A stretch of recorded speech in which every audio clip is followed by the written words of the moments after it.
Welcome, here I've got Xiaomi Redmi 7A and I'm gonna show you how to add timestamp watermark to photo at this device.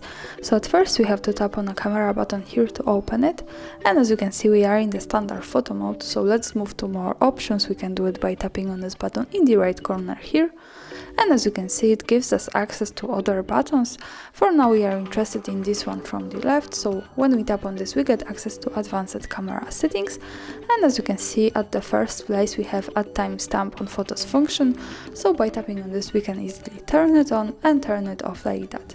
So this is how it works. Here for now I'm going to keep turning it on to show you how it looks like on the real picture. So let me take a photo now. And let's go here to the left corner at the bottom to the preview, and this is our picture. As you can see here at the right corner at the bottom we have the timestamp watermark, and of course when we don't need it we can turn it off easily by going again to this button in the right corner, tapping on the settings from the left and tapping on this button. So for now it should go at the picture. So this is how it works here. Thanks for watching, subscribe to our channel and leave the thumbs up.